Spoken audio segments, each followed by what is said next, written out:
right, everybody, this is Jason Augustus Newcomb. We are inside the Magic Circle. I've noticed during some of my intros that I sound a little bit unexcited, so I just wanted to make sure that I'm bringing the excitement energy here. Today I'm talking to a fairly new magical writer who's got some interesting and exciting ideas. I'm really looking forward to digging in with him. His name is BJ Swayne. Welcome to this show, BJ. Hi, thank you. Thank you for having me. So you've written 2 books, is that correct? Or is there another one that I haven't heard of? Just the 2 so far. Okay, and so the first one is called Living Spirits, and that's one I've just been reading these last few days, and that is really a book that's focused on spirit magic, connecting with various entities and the consciousness that surrounds us in the universe in various ways. And the second book is called Luminarium, and I read that, I think when it first came out. I just picked up a copy for some reason, and that's more of almost like a grimoire type of thing. I mean, it's got a pretty detailed sort of set of things that you could do to do the kind of magic that you are proposing kind of in the first one. Yes. So what is different between those 2 books? Is there, sometimes when we write the first thing we think we want to write about, and then the next thing we write is actually probably something we should have written before we wrote the first one. Do you feel like Luminarium stands on its own? Do you need to have read Living Spirits in order to get Luminarium, or vice versa? Luminarium was intended as something that could stand on its own. Several people have pointed out that if you kind of take Luminarium and Living Spirits together, because Luminarium is so adaptive and Living Spirits provides an overall sort of like worldview for working magic, you can kind of build a system from the 2, but it wasn't necessarily intended that way. Luminarium definitely reflects the ideas that are in Living Spirits, since those are the ideas that I work based on. And there is a ritual in Living Spirits that is actually kind of similar to the structure in Luminarium, and was actually kind of like the initial basis for the structure that was used in Luminarium. Which one was that? The Bibolan lamp, I think, is what it's referred to in Living Spirits. It's in one of the last appendices, where it goes through kind of explaining the final 2 appendices explain a pair of rituals, and they go through how the rituals were constructed, why they were constructed the way they were, why all the parts work the way they work. So it sort of walks the reader through ritual construction and an approach to ritual, and what the ideas and the theories are behind each of the pieces. And so there's one that goes through a conjuration. In that example, it's actually conjuring a demon, whereas Luminarium deals primarily with angels and aerial spirits, but can easily be adapted for working with other types of spirits. But it uses the same structure of using the lamp, using the scrying bowl, and works from the same sources for building the ritual that Luminarium's primary ritual is based on.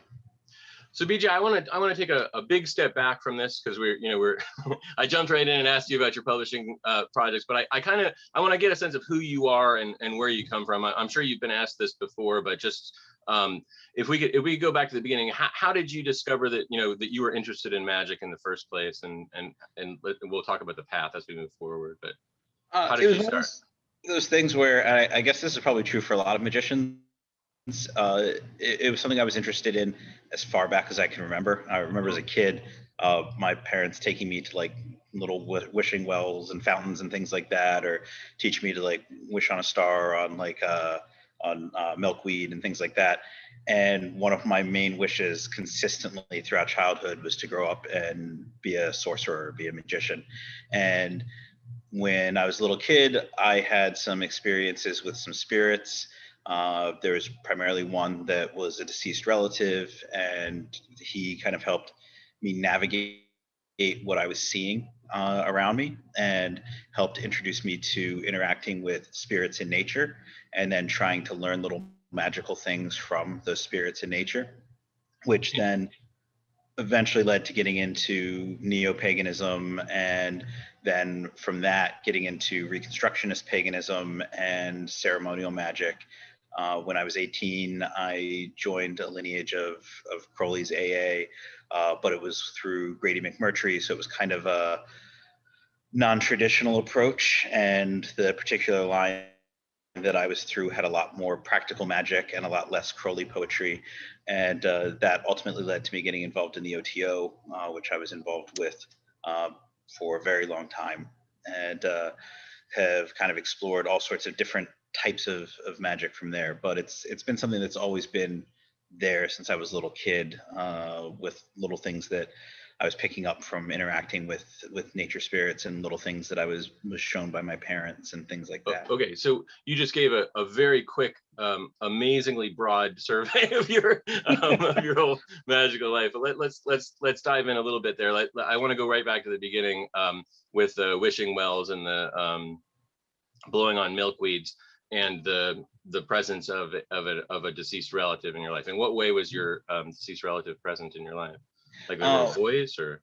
I was very young when my maternal grandfather passed away, and just shortly after that, I got up one night and got out of bed and walked into the living room, and in front of, I think, the door to like a closet, I saw this ghost there, and I went to my parents and told them about it, and they discouraged me from talking about it, discouraged me from thinking about it. But it was something that was continually present, and I would frequently have times where I would see kind of frightening images and see things that seemed to be spirits that were kind of frightening, and this ghost was always present to kind of help me navigate that and help me avoid feeling any sort of danger, feeling like these things were going to get me or do something to me. Were these things happening in waking life? Were they late at night, where it was sort of in that half space between? Or? Sometimes late at night, sometimes while waking. I mean, well, generally while waking, but sometimes late at night, sometimes during the day. It was kind of a combination of things. And it wasn't until I was an adult and was talking with some friends about it that I connected that it was my grandfather. And just as a kid, I was always like, yeah, there's this ghost that kind of helps me out and shows me things and talks to me and keeps bad spirits away and helps me talk to good spirits and stuff. And then in talking about the timing of when it happened, that was when it kind of connected that's what it was. And then since then, having gotten more into magic and gotten into a lot of ancestor work, my maternal grandfather is one of the main ancestors on my ancestor shrine. And do you still have the same level of communication that you had back then? Now it's more focused in the context of that ancestor work. And so generally the primary two ancestors that I work with are my maternal grandfather and my father. And there's been things like, there was once where I was asking for help for something for my mother, and it just happened that the day that I was asking for it was my maternal grandfather's birthday, and I didn't know that was the day it was. And I had a votive candle burning for him, and they were like 8-hour votives, and the candle ended up burning for several days on the altar while the issue was being worked out. And so, and like his spirit's one of the ones where I tend to have more things like that happen in the interactions when working at my ancestor altar. So a couple of things about that. The interactions that you had, how frequent were they when you were a child? I mean, I was pretty young, so they kind of are things that seem woven pretty routinely into my memories of childhood, as something where there was kind of like just this, either a background presence or sort of like a voice or warning or things like that, just guidance that was present. I ask because a lot of people, when they hear a story like that, they think, oh, this was like a voice that was constantly over his shoulder, or they think, oh, this is something that happened once or twice and he's building it up. So like in between those two spots, where would you say that it falls? I would say it's probably closer to the voice that's kind of constantly over the shoulder. Okay. Not something that was predominating to the point of preoccupation, but something where it was pretty routine that I would feel this presence and kind of be able to talk to the presence and be comforted by it. And did feel this kind of guidance by it. Did this phase out after a certain point when you got into your teens, or was it? I think actually probably more as I got into studying magic and kind of began exploring things from the perspective of stuff that I was learning in books and exploring through various forms of kind of Wicca and neo-pagan magic, and then into ceremonial magic.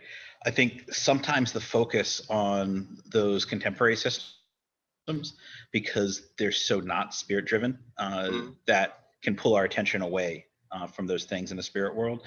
And I found sometimes in magic groups, the general focus on things in the group and the group dynamic and the group structure, a lot of times they make us forget paying attention to the actual practice of magic and the actual experiences of magic. And I think there's some element of that where there was kind of a point in my adolescence where I became much more focused on kind of energy work and that kind of magic. And even though I still believed that the gods were the gods and they were all real, and that spirits were spirits and we're all real beings, I never adopted that kind of psychological approach that they were manifestations of the mind, or that they were all just archetypes or images. I think there's still an element of disengagement that comes with some of that more modern magic. And I think I went through kind of a period with that. And then as I started deciding I wanted less of that in my life and more of kind of what I had before I got majorly into studying magic and looking at things with comparing to traditional cultures and living traditions of magic, I've kind of reconnected with those things. Okay, so yeah, I would say through adolescence there was less of it. This is an interesting area for me because I don't quite understand, and I think, you know, because every person kind of experiences the world in their own, through their own lens, through their own expectations and so forth. So like for me, I do see what you're talking about as far as social engagement, that most magical groups spend far more time on, you know, what are we doing for the next party or whatever, rather than on magical work in general. But I don't quite understand this whole idea of psychologizing stuff. I mean, I see some language that's similar to that, but I feel like anyone who's actually practicing magic, who actually does rituals, is engaging with spirits and is engaging with the spirit world. And I don't, the psychology part, it seems like that's more for people who are trying to explain away magic rather than to do it. And it confuses me because I've been around for a while. I don't know, I don't know how old you are, but, you know, and I've been involved in these groups since the 1990s, and I've been practicing magic since even before that. But I feel like there's this contemporary problem of communication between people. And I don't know if it's because they're believing different things or if it's just because they're using different words to describe things. So what do you think the psychologizing magicians are doing? What do you think that they're about? What is their, you know, just from your perspective? And then I want to hear what you think is happening for you. So what do you think is going on with them? What are they doing wrong or doing differently that you see there being a problem with? I think from perspective of, so I just turned 39 a few days ago, and first started attending events at the OTO when I was 19. And one of the things that seemed fairly common there was sort of an idea of looking at magic as dramatic ritual and looking at magic as an exercise in depth psychology. And but what is depth psychology to you? What does that mean? I think from the perspective of, at least from what I've understood of the perspective of people using that term, it seems to be a look at Jungian psychology and Freudian psychology, in which you're trying to not just understand psychodynamic elements, but trying to probe beneath the elements of the conscious mind into the unconscious mind, and be able to mine the unconscious mind for experience and data and things that are part of yourself or connected to the symbolism in the world.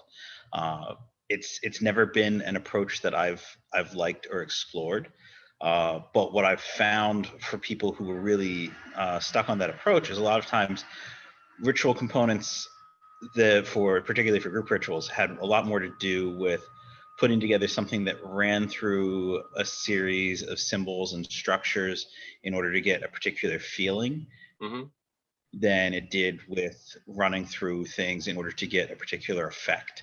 And so there wasn't necessarily a desire to create anything that was an outward change or create anything that was a change in the world, or necessarily a desire to connect with anything that was a particular sort of actual power or force or energy, so much as the idea of exploring how we understand parts of our mind and how we understand ourselves. One of the things that kind of was an example with that in training to be a priest in the Gnostic Catholic Church, a lot of people talk about the two acolytes, the positive child and the negative child, which usually are adults for people who aren't familiar with the Gnostic Mass, as one representing the pillar of severity and one representing the pillar of mercy. One is projecting energy, one is drawing in all of the energy, and they're creating kind of a dynamism of positive and negative. I've seen bishops in the Gnostic Catholic Church explain that all of that is just people coming up with their own sort of woo to put on top of the Mass, and that it's just people in particular clothes walking around carrying implements, that there's nothing else to it. And so a lot of people who come at it from that kind of psychological approach, when they're explaining things that are like the official rituals of a group or a structure like that, will kind of explain away any sort of magical interpretations as just being things that people are adding to the ritual, or things that aren't really there, or just things that people like to think about to make the ritual more exciting, but that it's just what's actually there on the surface is what's there.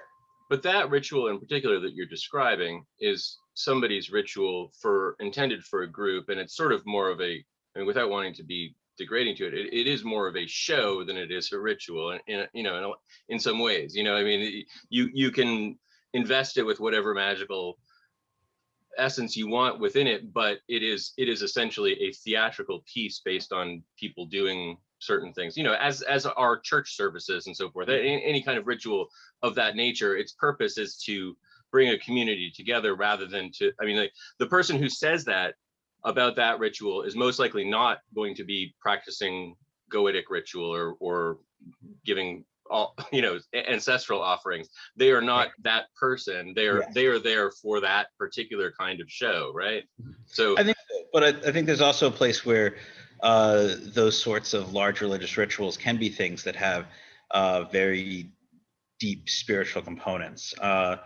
I try to periodically attend Latin Mass in a very traditional parish in Baltimore, and haven't gotten to do it as often as I've liked, but have gotten to do it a few times. And one thing that's really interesting with that is, prior to the Mass, there's a group of people that they get together and they pray the rosary together and run through a series of other Marian prayers along with praying the rosary. So by the time you walk into the church, there's this intense spiritual presence that's there. And I've gone with other people as well who've had the same response, that you walk in and it's like the congregation has already kind of created the spiritual space for the Mass before the priest even comes in. Well, yeah, I mean, but that doesn't really, I mean, that doesn't take away from what either of us just said about the people. I mean, there are priests in the Catholic Church who take a more or less psychological approach to, well, yes, definitely. To Christianity as well. So, but and those ones probably wouldn't participate in that sort of a rosary thing at the beginning either. They, exactly. So I mean, there's different people. Okay, but so those are the psychological people. We can say, okay, that's who you're referring to. I do think that, like, in a lot of talks that are more about Solomonic magic or Goetic magic or other forms of spirit-based magic, that people pretend like those folks are talking about that when they're talking about their psychological stuff, but they aren't. They don't do that kind of magic for the most part. So it kind of feels like a straw man argument to say, oh, those psychological magicians, they don't think the same things that we do about the Goetia. They don't think anything about the Goetia because they don't have anything to do with it. So so you win that. You're correct. there are those folks out there for sure. What are your beliefs about what you're doing when you're not doing the Gnostic Mass? We'll set that aside for now. But when you're doing your sort of personal magical work, what are you trying to achieve, and what is the world that it's taking place in? I mean, for me, I guess I have a very literalist approach. I believe that the gods are gods, that I believe in kind of like, I guess, a Neoplatonic sort of view, that there's an uncharacterizable a noble deity that's sort of the culmination of everything in creation and existence. And then from there, there's various emanations and levels of reality and experience beneath that. And at some point, that includes various gods of the various religions, that includes angels, that includes demons. Within our own level of creation, that includes living humans, dead humans, the fair folk, different nature spirits, and other types of spiritual beings that are kind of in that same space as sort of being human-like in the nature of their orientation or their existence, but not necessarily human-like in the nature of their qualities or their culture. And so when I practice magic, for me, if I'm doing something that's an actual engagement in ritual or engagement in anything that looks somewhat formal at all, then usually that's what it is I'm trying to connect with some sort of spirit and talk to that spirit, learn something from that spirit, or get that spirit to help me accomplish something. There's still other things which I think a lot of people who are working with spirits and working with that type of magic don't talk about as much, but there's still times where I'll do smaller magical things that are based on focusing energy with an incantation or a gesture or something where it's trying to move my own spiritual force and my own being to accomplish something, as opposed to reaching out to some spirit outside of me to help accomplish something. And those tend to be the smaller, like day-to-day things that don't involve any sort of ritual engagement. But even with talking to spirits, a lot of times that'll just be going to my ancestor altar and talking to the ancestors, or saying a prayer to God to send an angel to help, or to Mary or to one of the saints to intercede in being able to work with one of the angels or some other spirit, things along those lines. So it's not always some sort of complex ritual. A lot of times it's very small little things as well too. And how do all those pieces fit together for you in your sense of the universe? So Hecate and the saints and so forth, and your grandfather, what are they all in an interactive space? I think I guess there's two parts to answering that question in my mind. One, in terms of learning to work with those various spirits and various powers, I think it's a good idea for people to kind of start off working with them as if they're separate things in separate spaces with separate ritual approaches. But once you're there, once you've interacted with them, and so for me personally, the world's all one world. So if those things are real, I'm mostly interested in you rather than what you think other people should be doing, because I mean, you've written 2 books and they're well written, and they explain things to do for people. So if someone wants to know what he suggests to do, check out his books. He's got 2 of them. One of them is quite big. The other one is the other one's a little bit more manageable. But they're both easy to read and contain lots of thoughts about the various kinds of ritual that are out there. But for you personally, there's one world, and so it's everything.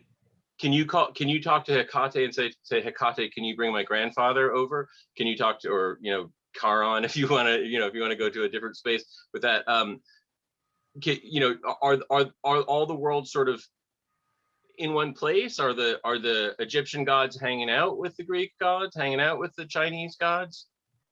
I think in my experience, there are points where, yes, gods from different pantheons might interact with each other outside of their interactions with humans. I think that they all exist in sort of the same level of reality or space of existence, but they each kind of are still able to operate independently as their own thing. As far as my own personal work, it's pretty common for, if I'm working with the dead, then usually I'm doing it from kind of a Greek context. And so I will call on Hecate and Hades and Persephone, Charon, Dionysus, Demeter, sometimes Hermes, sometimes Iris, in working with spirits of the dead. Whether I'm working from an ancestor perspective or working from a more necromantic perspective, it's going to be sort of the same group of deities that I work with. What are the differences between those two in your mind? In my opinion, when you're working from like an ancestor perspective, you're either doing things that are keeping their presence alive in your life, like talking with them, sharing meals with them, or you might be going to them to petition them for help, but it's sort of in a uh, almost a peer-like way, or like a child going to an elder type of way. Hmm. Uh, when you're working from a necromantic perspective, you're trying to bring things to operate more powerfully in the world. And so you're calling the dead into the space of the living and then feeding them things to empower them so that they can go and do whatever work is being requested of them. And then often they're bound to whatever that work is. It's less of a petition or an exchange of people working together for something. It's more like what you would see in kind of a grimoire type of instance. And if you're working in a necromantic sense, you wouldn't then talk to your ancestors during that really necessarily at all, or would they still be involved in it? They might be involved in the sense of kind of like spiritual leverage or protection, like spirits that would be there to help me navigate that work. But I probably wouldn't call on an ancestor that way to work with them if I were trying to get them to do something. If it was something where I just wanted to kind of get a clearer message and do something with divination, then yeah, working with like an ancestor would be completely reasonable in that case. Um, Can you give a using general example of something that you've done with necromancy? You don't have to get into the, really nitty-gritty specific details of it, but Most of my personal necromantic work does tend to be more of like the divination kind, with either doing like catabasis or going into the underworld to try to talk to the dead to learn something, or calling the dead to me to talk to them and empower them to be able to speak to me more clearly, and trying to learn lessons about things that I'm doing. Uh, Not so much calling on the dead to go out and accomplish things. Like I haven't found a whole lot of use for that. A lot of the traditional work for that tends to be things that are either things that I just don't need, or they're things that it's like it seems a little aggressive for what it is you're trying to do. I am in the process of working on some stuff for uh, building up a more kind of steady necromantic interaction and cultivating spirits of the dead outside of my family to work with on a more routine basis. But it's something I'm in the process of experimenting with now, not something that I'm ready. when you're doing those experiments from an experiential perspective, what's going on? You're closing your eyes, you're looking into a bowl. What's happening? With this, what I'm working on is putting together a separate shrine that would work with powers from various cemeteries and tying a representative from that to kind of like a totem type of space to work with sort of like a familiar spirit. So in my work along those lines, I've gone through and made alliances with cemeteries where I'll go and I'll find the oldest grave that I can find, make offerings to that grave, feed the deceased person out of that grave, and ask for them to make an agreement with me on behalf of the cemetery, because that's kind of a traditional belief in a lot of forms of folk magic that the oldest grave is the equivalent of the first dead person. And Sure. so that's the person that has power over that cemetery. And so they can kind of work for the dead there. Alternatively, sometimes you have cemeteries where they will have a grave of a particularly notable person, or a grave that has kind of more magical folklore associated with it. There was a cemetery that was across the street from my old office where there was a particularly famous grave that used to have a statue that's been removed. The statue would turn black, and then they'd clean it off, and then it would turn black again, and they could never explain it. And it became kind of like a place that people would go and visit and leave things, and people would dare people to spend the night under it. And but one of the beliefs was that all of the dead from that cemetery at points would gather at that grave, and that grave was sort of the spirit that was in charge of the whole cemetery. Sure. So because it was the cemetery that I looked at every day from the window of my office, it was like, well, I have to have some alliance with that cemetery. I can't just like drive by that every day without having a relationship with that cemetery. So I went one day and found that particular grave, and like had to get like a map of the cemetery in order to figure out where it was. Turned out you could almost see that grave from my office window. This huge cemetery. It's like 7 cemeteries built into one. And so went and made offerings, called upon Hecate and Charon to help me give the offerings. And so do you do that during the day or the night? I did that during the day. Have you gone there at night at all? I haven't gone to that one at night, just because usually when I would be in that area would be during the day. There's another cemetery that is close to me, like reasonable walking distance. And when I initially went there to make alliances with it, I did that kind of at dusk. But there's been times where I've been over there at night as well. And so when you're making a physical offering, of course, I'm assuming you're bringing something there. Is there a visionary component to that at a later point, or while you're there? Do you make an attempt to sort of like have a connection with the being right there and then and interact, or is it sort of an overtime thing? That's kind of an overtime thing. Like when I'm there, I will kind of try to quiet my mind and listen and see what kind of feelings or messages or thoughts I get. But I'm not looking for some sort of visible interaction or visionary interaction in those cases. I've found with working with the dead, I don't tend to look for that type of interaction, but I've definitely had times where I'll be talking with them in a ritual space, and then there'll be like an image that really strongly pops into my head, and usually it's an image that I'm not expecting and I'm a little bit puzzled by at first, but it will often become clear during the course of the conversation what the image is for or why there was that image. That's usually how the visuals work for me in terms of interacting with the dead. And does your grandfather and your father play a role in any of that work at all? Do they make their presence known during that, or is that something that you just kind of keep compartmentalized? Not when I'm doing the work with cemeteries, no. Like no. That, it'll be the same gods that I work with when working with the ancestors, but not something where I've tied my ancestors into it, except for that I have like some of the tools that I use in that regard are consecrated through work with my ancestors. So I don't ask them to come and be involved directly, but like some of the protective tools and tools that I use to interact with the dead are things that I've made in conjunction with prayers and consecrations through them.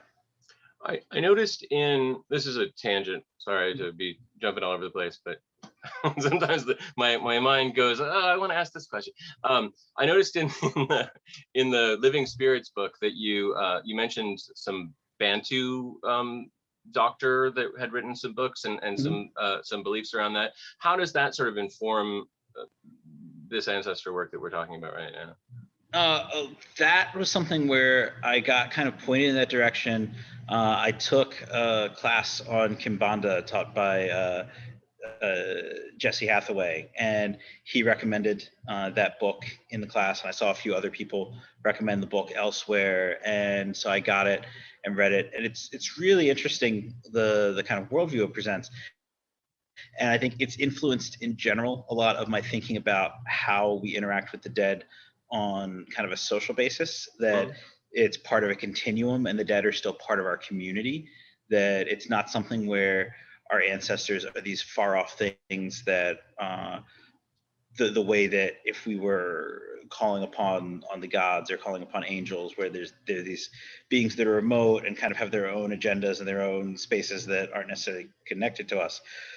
The ancestors, their agendas are kind of directly connected to us because we're their continuation in the world. Sure. And one of the ways some people look at that, and it's something that I'm not certain that I'm fully sold on, but the idea that ancestors eventually are reborn into the community as people, if you have a system where you believe in reincarnation, and that's one I kind of am back and forth on myself. But in that regard, there's still, whether they're reincarnated or not, there's still this idea that you're kind of building a world that is going to help your existing family, but also future generations. Mhm. The ancestors are helping with building that world just like they were when they were alive. And it's something that we kind of continue through life and death with the same process. And that's kind of some of what's talked about with the Dikenga, the cosmogram for the Congo people, or the 4 stations of the sun, that it's, you've got these cycles of life and death is included as part of this cycle of life. And so those are some of the ideas that have influenced me regarding that. You've mentioned Neoplatonism a number of times, and Plato seemed pretty sold on the idea, or like, I don't know, I shouldn't say that.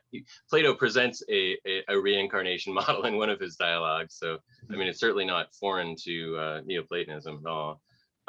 So let's move away from necromancy and ancestor worship for a second and talk more generally about spirit magic in other forms, which is probably what a lot of people are more engaged in right now. Although I do think that what you're writing about, a subject that I think is growing in awareness in people's consciousness right now a lot. So it's good that you've added, your thoughts to this, movement, because I think that it is, something that people are taking more and more of an interest in. Before we leave this topic, though, do you ever feel like you have to watch your behavior because you feel the presence of your ancestors around you? Do you think that it modifies, like, sometimes when we're alone, we engage in behaviors that are less socially acceptable in various different ways.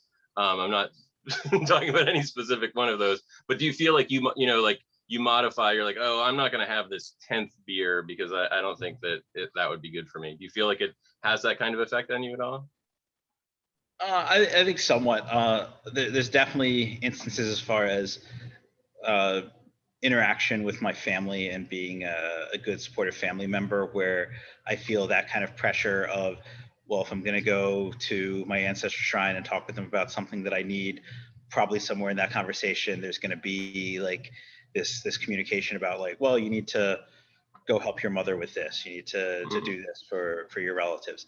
And so I try to be good about things like that. Don't always succeed, but I try to, partially because it's a good thing to do, but also partially because I feel like doing the work that I do, I can't look to my ancestors for help if I'm not being a good person for my family and my community. As far as my own like personal household behaviors, I live alone, so there's a lot of times where if I want to just walk around without pants, I can do that. I definitely wear pants if I'm going to go up to my ancestor shrine and talk to them, because I feel like that's a little weird. So do you feel like the vision into your world is confined to the ancestor shrine? Like, is that an advantage of having such a shrine? Or do you feel like you can go, if I'm not in the room with that shrine, I'm good, as long as I'm good in that room?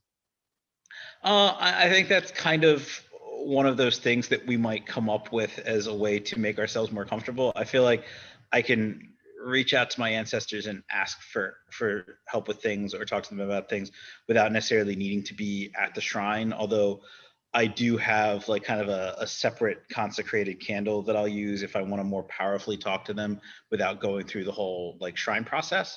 So I do think there is an element of, there's an interaction they have with the world and awareness they have with the world, but it's not always focused on us and focused on the world if we're not engaging in that way. So yeah, there is some separation from the rest of life, but I don't think they're incapable of looking at things that we're doing otherwise. But it is something that you see a lot for people who work with those modes of magic, or people who work with saints, where they're like, don't put the statue of the saint in your bedroom, don't put the ancestor shrine in your bedroom, because you don't want them watching it when you've got somebody over or something like that. And it's like some of those personal space things. I think there's good reasons to have spirits not in certain elements of our personal space, not just in terms of ancestors, but any familiar spirits or things like that. Like, they're going to color the nature of that space that you're in if you're constantly working with them there. And so maybe certain spaces are not the spaces you want certain spirits in. I think you'd be surprised how many quite, prominent magicians who I've spoken to in this show have their main ritual space in their bedroom, which I agree with. Is kind of like, I don't know if I would really want that for everything that goes on in my bedroom. So real quick, I know I keep saying I'm going to change gears, but just your shrine process, without going through every single detail of it, how is that different than just talking to the ancestors? Does that involve like making specific offerings in a specific order, or how does your shrine work? First, I'll start by knocking to kind of wake the dead or wake up the spirits, and then call on Charon to bring forth both the dead as well as the gods of the underworld, so that I can interact with them and that they can partake of the offerings that I'm going to give. And And I promise Charon. You give a version of this in Living Spirits, don't you? I think I give a version in Luminarium. I'm not sure if I go into as much detail on it in Living Spirits. But so then the basis after that is primarily making offerings of incense and water, and then fire in the form of candles. And then sometimes there'll be additional offerings that are being made if there's something specific I'm asking for help with, or something I'm thanking them for. But so that's the formal process, and then you've got a candle when you just want to do a yeah, if I just want to like have dinner and talk with them during dinner or something like that, then I have a candle that's been consecrated to my father, that I kind of use as a bridge for dealing with the rest of my group of ancestors. And would you say that's the primary part of your magical work at this point, or do you still do a lot of work with sort of angels and demons and so forth? I would say, yeah, that's the stuff that I do most commonly. A lot of people talk about kind of a weekly or a monthly cycle for things like that. But I'll definitely go through phases where that'll be like a daily routine. And then sometimes it gets where it's a little bit less and then goes back to the daily routine. And even if I'm not doing the full shrine work on a daily basis, there's prayers and acknowledgements that I'll go through multiple times a day at the shrine. So yeah, that's probably the most daily practice thing that I'm doing right now. There, as far as angels, and 'cause I don't do a lot of demonic conjuration. I do it periodically, and mostly along the lines of like sort of the Abramelin square type work more than like a full-on conjuration. But for angels, that's something where I will frequently use things where I'll pray with the saints and pray with Mary in order for an angel to be sent, and then talk with the angel rather than doing like a full formal angelic conjuration, because a lot of the angels that I'm going to call upon to ask for help with things are angels where I've done conjurations multiple times and kind of work with them and develop that relationship. If it's an angel where I want a more dramatic interaction, where I'm looking to have that visionary experience, or looking for like a bigger, more involved result, then I'll go through more of a full conjuration process. Or if it's something where with a demon, then it'll either be the square or it'll be a full conjuration. Those aren't ones where I'm usually going to do like a smaller thing.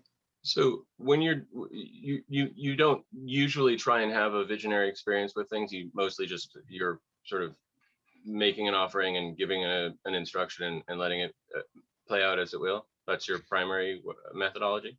Yeah, I think there are times where I'm looking for that visionary experience if it's something where I'm trying to learn more from it. If it's something that's more practical, I'm much more concerned about the result than I am about having some sort of visionary thing happen. And so, yeah, that tends to be more my focus of kind of calling on whatever it is, making whatever offering or whatever agreement, and then looking for whatever it is to happen and then following up on it. I would say most of the time that's usually what I'm going for, or how I'm approaching things, more than trying to get some sort of visionary thing happening. And when you do have a visionary thing happening, what is the context that takes place in? Are you looking into something, or do you have your eyes closed? How do you primarily function with those sorts of things? I usually use like a scrying crystal or crystal ball when I'm doing things like that. I've done things with steam, with water, with candles. Early on, when I was first working with grimoire style conjurations, I did a lot of the scrying and the incense smoke, and would definitely have like interesting experiences where you would start to see things like rippling and shaping in the smoke, and like the way that it was moving through the room would kind of definitely not be the way that the incense smoke was moving if I was just burning incense for fun. I've had some interesting things with like physical lights appearing, and with some spirits where I'll use kind of the scrying crystal, and they'll tell me to stop looking in a scrying crystal. Like with the Olympic spirits, I've definitely had that kind of response where like I'm looking for something in the crystal with them, and like I'll kind of hear this voice like, hey, stop paying attention to the crystal, just relax and we'll show you. And then it becomes more of an internal trance like visionary experience in those cases. I think that, and some of that might be stemming from some of like my magical background from growing up. I did a lot of stuff where I would spend time staying awake. I would take stones and like drum on stones and do things to kind of change what my physical state was to be more open to visionary states, and then do kind of trance meditation in order what is drumming on stones? What do you mean by that?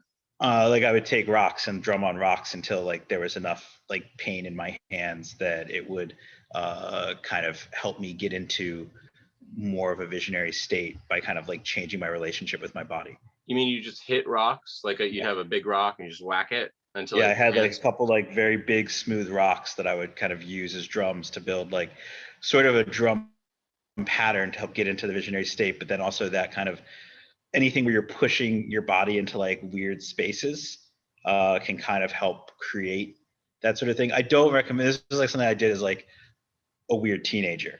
Where did that idea come from? I don't even remember. I remember like I read some books that were probably inspired by kind of like the core shamanism movement. And it's not something where I would necessarily direct anyone today, because just like unpacking like kind of the whole like shaman thing, but there were still definitely techniques as far as like how to approach achieving a visionary state, what to look for a visionary state, and definitely sort of the structure of other worlds with dealing with the idea that it's not just the astral space, but that there's other more spiritual planes of existence as well that you can kind of reach and journey to. And so that was a big part of, in my younger adolescence, the magic that I was doing. It's something I don't really do as much now. I don't like that kind of journeying work anymore. It was a big thing that I was into when I was younger. And so I think probably because that was my chief experience with like visionary magic, was doing more sort of journeying work, that a lot of times when I'm scrying something, and also like if you read like Florence Farr's scrying instructions, they're very much set to be similar to sort of journeying work, because you're kind of extending that ray of awareness and then moving your consciousness along the ray of awareness. Sure. And the astral projection instructions for the Golden Dawn are very similar. And it's just sort of, are you moving your perception or are you moving your conscious being?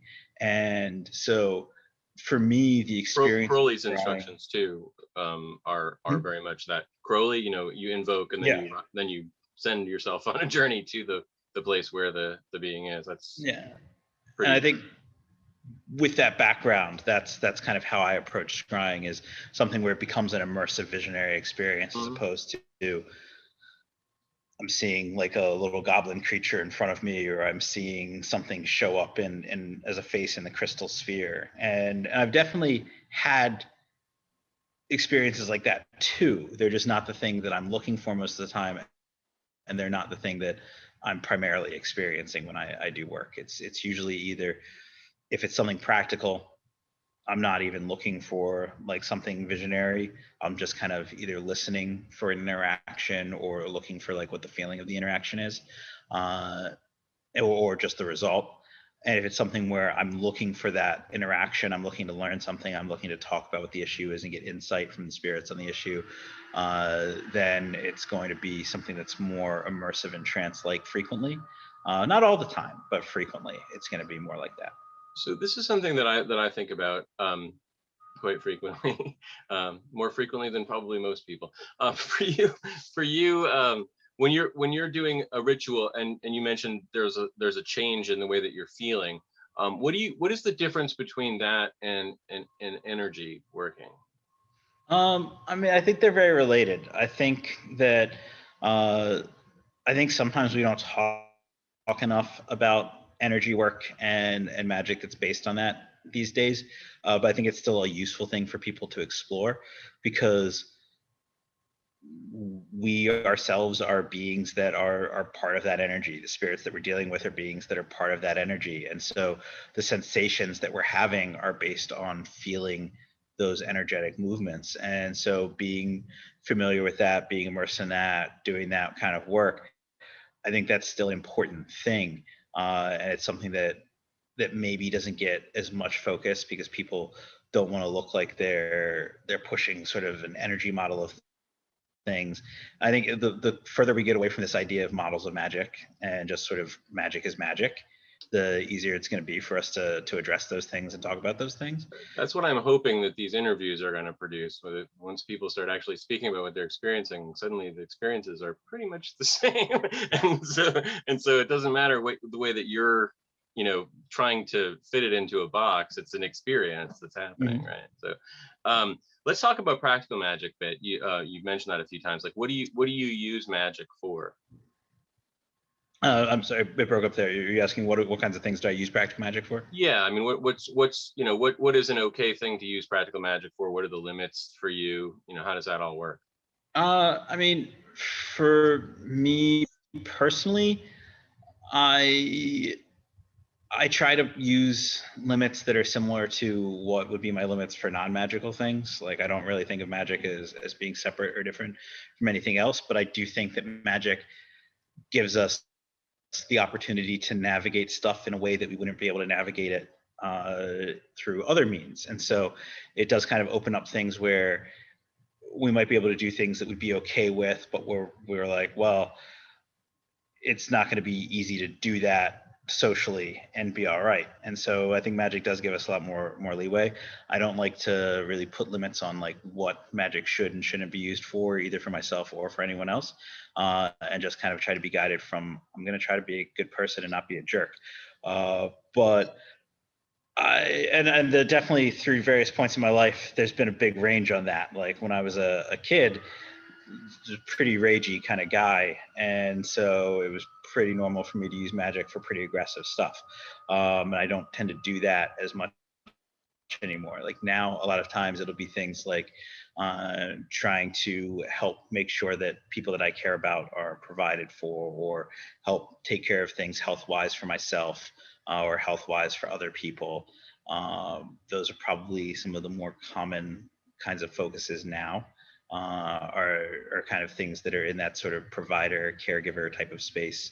I guess sometimes things related to relationship type stuff, but not a whole lot of that these days for me.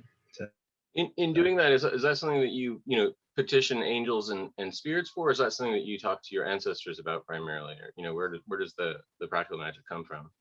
It'll be kind of a combination. And I think for the most part, if it's something where I'm turning to angels or to saints or to the gods, I'm also turning to my ancestors, because either I'm asking my ancestors for help with the same thing directly, or I'm asking my ancestors to help me navigate working with other spirits in order to accomplish what's needed for that. So there's an example blog post I wrote a few years ago that talked about an issue with a car that I have, where I kind of messed up, and it was definitely my fault in terms of taking care of some of the regular maintenance on the car, and that messed up an important part of the engine working, and it was like terrifying. I was on like the beltway, and the car wouldn't go above like 20 miles per hour, and I thought like I was going to have like some horrible accident and die if I didn't get off the belt right away. And so I had previously done a small conjuration of the aerial spirits, Karmaks and Samaks, who are under the authority of Mars, and had asked for their assistance with like keeping things going with the car until I was able to get stuff fixed. And I had gotten kind of past the point that I had asked for them to keep things going and keep things running, and hadn't gotten things fixed like I was supposed to. And then that was when like just all hell broke loose on the car's functioning. And so pulled off the highway, drove to the nearest like gas station mechanic that I could find, conjured Samael for assistance when I got home, like walked home, because unfortunately it was near my house. And I had read previously about Ashen Hashan's experience with Samael, and Samael like being the accuser and just tearing you down for everything you've done, and how he was recommending that most people shouldn't conjure Samael because of that. And I was secondhand reading, had read other people describing his description. I hadn't read his actual description. And when I first read it, I was like, whatever, it can't be that bad. Like it can't be something where it's that miserably awful. And so I conjured Samael because vehicles are chariots, and so they're ruled by Mars. And I was like, hey, Samael, help get my car going, and make sure it's like an easy thing to fix. And so I go back to the mechanic, and the mechanic, it was like he was possessed. Like he just reams me out for like a good 15 minutes, and just like every other word is like an F-bomb, and he's just going off about how I had ruined everything. It was all my fault. Everything was going to be horrible. Nothing was going to be able to help me. It was going to cost me thousands and thousands of dollars to fix this. And like, I think he had estimated like around like 8,000 to fix like what the issue was or something like that. Like it was crazy. It was insane. It was really intense, and it was terrifying. Like I went home and was like, what am I going to do? Like, how did I mess this up that badly? Took a nap, maybe cried a little. And I sure like would have. Yeah, it was that kind of like feeling awful. I was just like, okay, this is exactly what it was said about conjuring Samael. And like I hadn't, for some reason, had never worked with Samael prior to that. And so I then went to my ancestors and asked them for help. I conjured Zadkiel, who I'd had a more ongoing relationship with over the years, and asked for mercy to temper Samael's work. Conjured Raphael and asked for Raphael to balance everything, and then asked my ancestors to make everything work in a human way, that like they would guide the work of the angels in order to make things amenable from a human perspective, because a lot of spirits, they don't understand what it's like to be human. They don't understand what our human needs are, but ancestors intimately do. And so almost as soon as I had done that, as soon as I turned to my ancestors for help, I went out and found a recall notice in my mailbox that was not for the issue I was having, but it could create similar issues to the one that I was having. And then I was able to get a connection for a particular person to talk to at a dealership that specialized in my type of car. I drive an Italian car, and so no one works on these Italian cars around here. And so I took it to that dealership. That was a harrowing thing, because like I couldn't go above 20 miles an hour, and it was like 3 towns away, and I had to drive all these back roads to avoid any highways, and there's just like plumes of smoke pouring off my car on this like 30-minute drive to the dealership. And so I get there, and the guy's like looking at it, and he's like, all right, this is a little crazy, like that you let it get this way.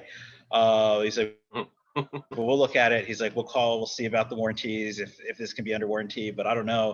And he like takes the flyer about the recall. He's like, yeah, we'll see. And so then they got me into a loaner car. I went home, and then I got a call from him. He's like, yeah, we got everything approved to do it all under warranty. We're going to be able to fix everything. It's not going to cost you anything. And great. Yeah, so it all worked out in the end. And there were definitely a lot of people who responded to the blog post about how I should have just not messed up my car in the first place, which is very true. But I feel like that's a good example of working with ancestors in the context of working with other spirits, that they're going to be they can help as intermediaries. They can help as a bridge to kind of manage and navigate what the other spirits are doing, because a lot of times things involve more than one spirit. Right. So this vignette opens up a mazillion questions from me, though. So, I don't want to take up your whole day on this, but when you conjured Samael, what was your setup for that? Did you have a circle? Were you doing it just from an altar? That was one where I think, because it was one of those like on the fly emergency sort of things. I pulled up his seal, drew the seal, and then just kind of went through the various prayers. Like I use the Heptameron prayers as a basis a lot of the time, and so just kind of going through that without a whole full conjuration kit. And then with Zadkiel and Raphael with the ancestors, what was that? That was kind of working at my ancestor shrine and using my ancestors as sort of establishing the space and establishing the power. Still using similar prayers, but a little less formally, because the other angels I was calling on were ones where I've worked with them a bunch of times. And so shorter prayers, just calling upon divine names and calling upon God's assistance to send the angels so that the angels will help with what I need help with. And so how often do you actually find yourself in a formal, ritual circle? These days, not super often, honestly. Like like I said, if I'm doing something where I want to do some scrying to kind of explore something with spirits, then I'll do that more. And I've got some plans for a couple batteries of that coming up. I've been putting together stuff to work with the mystical heptarchy, because I haven't done that, and so I've been building that equipment in order to do that, and I'm trying to do that in kind of a very formal, and that's Enochian or Enochian magic. And how do you feel that fits in with everything else? Like, are those kings and princes and so forth related to the other the angels and so forth, or do you see them as they obviously are, because the seals and stuff actually incorporate names from the divine names or the angelic names, but how do you fit all that together? What's the necessity of talking to them if you're already talking to Zadkiel and your ancestors and so forth? I think at this point for me, it's somewhat curiosity, and I'll probably have a better idea of how it all fits once I've tried it out. I got really interested in Merkava mysticism, largely from an academic perspective, when I was about 19 or so, as I was studying the Jewish mysticism in a college setting of like taking courses that dealt with it. And that was one of the things that came up with it.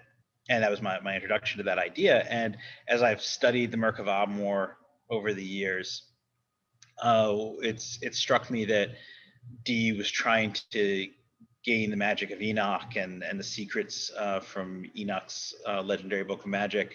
And what he got looks like the Merkava on steroids. Like it's like if you gave a mathematician or cryptographer the information that inspired the Merkava system, it would look a lot like what Dee came up with the. I think you might be describing something that is accurate there, but and that is like literally what it was. And so there's definitely a curiosity for me of exploring the Enochian stuff in order to kind of see how it relates to the Merkava stuff, because my academic interest in the Merkava has slowly worked into that shaping a little bit of my understanding of angelic work and understanding of like the Abramelin sacred magic and how those things all go together. And they kind of, in my mind, the Merkava is sort of echoed in a lot of other magic, and it's a structure that we might want to work back into more of what's being done in modern magic. I think the Enochian might be able to bridge that. This is I think there's a lot of paths to that, and that's certainly one. But this is the final topic that I want to talk about, and then we can have another conversation another day. But I've taken up a lot of your time. Thank you. The AA and the Golden Dawn, those inform, some of the beginnings of your work. Where do you see that sort of evolutionary aspect of magic in your work and in the future of things? That sort of like going up the tree of life, or we don't have to call it going up the tree of life, going up, incrementally up towards the divine in our consciousness. Where do you see that in your magic at this point?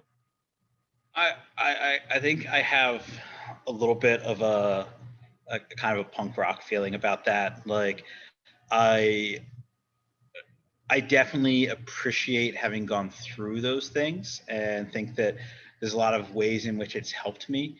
But there's also a part of me that's kind of like sort of rebellious about it. And it's like, no, I don't want to recommend that people go through those systems. I don't want to recommend all that stuff or tell people to do that. And a lot of things that I said when I was younger about like, oh, you need to go through these great initiations and go through this training and everything before you do all these other things. I look at it now, I'm like, why? Why do we need to go through all that first? And there's part of me that's still like, yeah, no, there's definitely a benefit to that. And there's a way to make that work. And it probably just needs to be polished and reworked a little bit into something that's a little bit more connected with this other stuff.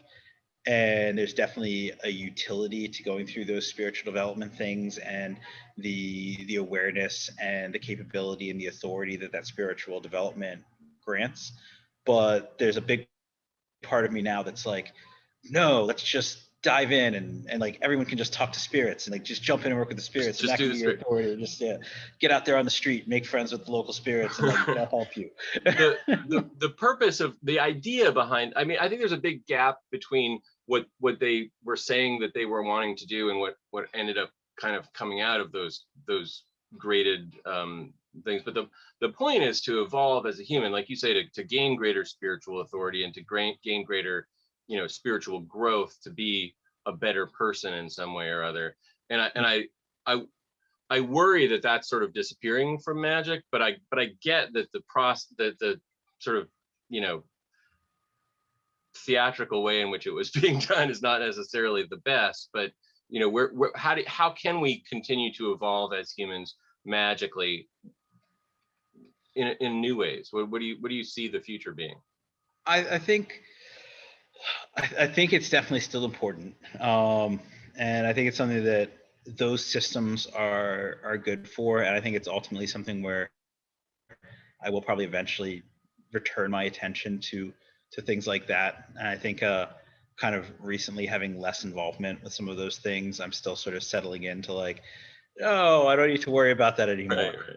I think when we get to a point where people can kind of accept that magic doesn't have to be about spiritual enlightenment, it doesn't have to be about developing or doing spiritual work or personal work. It can be about some person walking into a shop and buying a candle and some oil and enchanting their neighbor for whatever reason.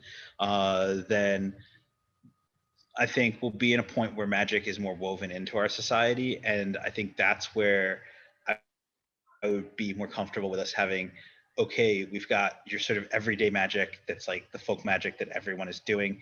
And then you've got your specialists who are working on developing and kind of moving themselves up and then helping other people develop once they get to a certain point too. Because I think that's a big part of kind of the AA Golden Dawn approach that gets overlooked sometimes. It's like the hermit is there holding his lamp and he's guiding everyone else with the light of his lamp. He's not illuminating just the path he's walking along. Like the fool has walked along a path to go through all these steps to get to the point of the hermit. And so I think eventually we get to a point where it's like, yeah, we can have that where people are going through working this work in order to help guide other people to something better and something bigger and like a different sort of place of awareness of the world and what's out there. What exactly that should look like or what should be involved in that, I don't know yet. So. Do you think it's a good idea for magic to be sort of democratic, for everybody to have magic available to them? I know, I think all the people that I talk to who are actually from Africa, they don't feel that way. They feel like magic is like a specialist activity, and like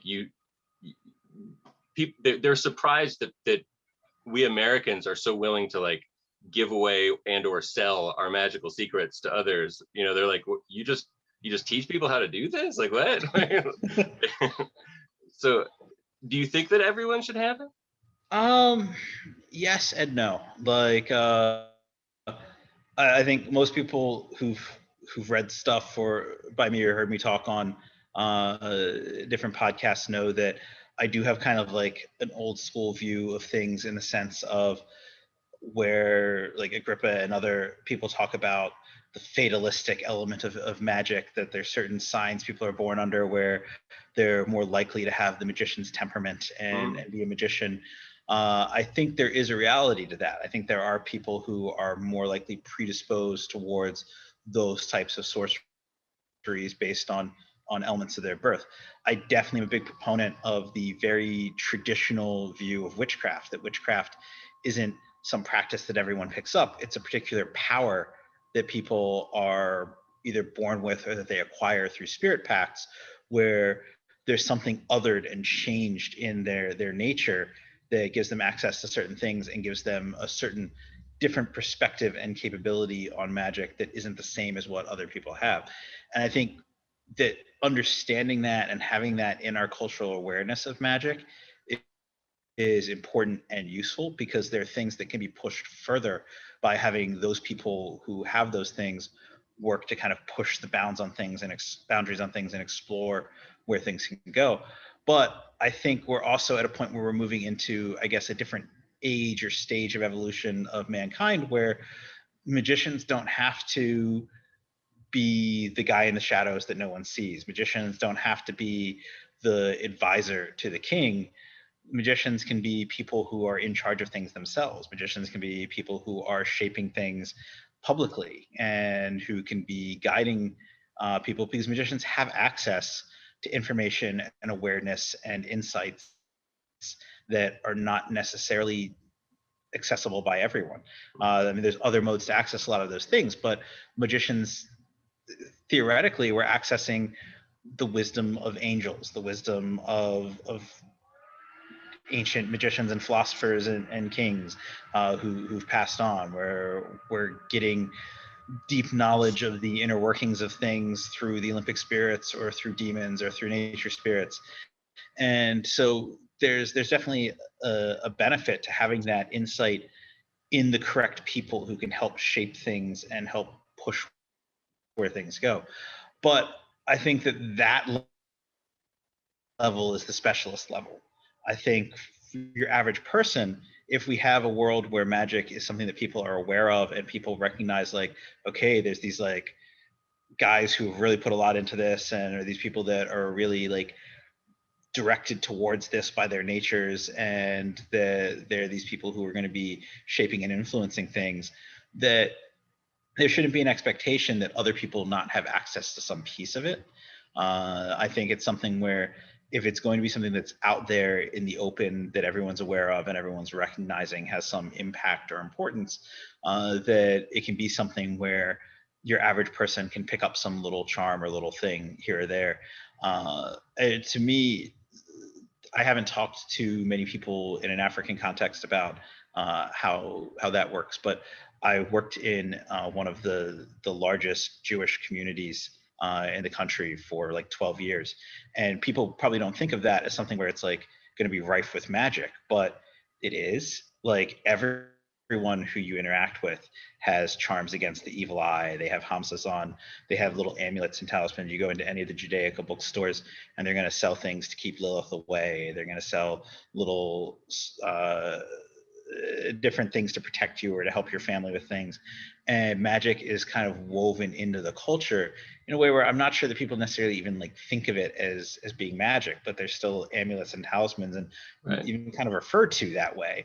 And they're still protecting you against things that are bad, things that could happen.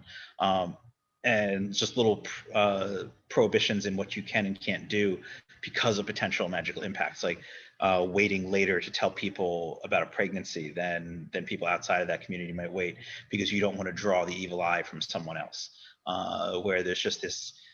Because my wife and I were that way, just instinctively, without any instruction. We were like, we're not going to tell anyone for a while. I'm sorry, I didn't mean to interrupt you. What's that? I tend to be that way about a lot of things. Yeah. And just like hearing about like places like Brazil and Argentina, where there's so many different magical traditions that are very woven into the populace, and where, yeah, you have specialists who do these things, and you have people who go through these initiations into these diaspora spiritual traditions, but you still have access by regular people where they can still go into a shop and they can still pick up whatever charms or things are needed in order to work with a particular Eshu or Pombagira or some other type of spirit, and they'll still do things without necessarily having them as a spirit that is invested in them, or having them as a spirit that they've gone through initiations to work with, or had a consultation to see like if they were the spirit that's connected to them. It's still something where people can kind of access it on some level that's appropriate for them. And people talk about how, like, when you're in those cultures and in those spaces, magic seems a little bit more vibrant and a little more alive and more effective, because you've got everyone working with those spirits, and you've got kind of that the sea that separates the spirit world and the living world is always being permeated and always being churned up. And so you're always on that sort of razor's edge of magic, whether you're doing magic or not. And I think the world should be like that should be something that's everywhere. So if you could give one piece of advice to a young person who is either serious about becoming a specialist magician or just interested in exploring magic in general, what would be the thing that you would tell your younger self to, move as quickly as possible to the right place? I would say go to a quiet space out in nature and learn to sit and listen and observe, and develop the patience to be able to do that for an hour or two at a time, and just interact with the space, and do it repeatedly until you're able to interact with more than just the things that you can see in the space, but where you can start to perceive the other things there and connect with the spirits and the beings that are there. That was one of the first lessons that I was given when I was working with someone in a traditional witchcraft context, and I think that is a super important lesson for anyone that's going to do this.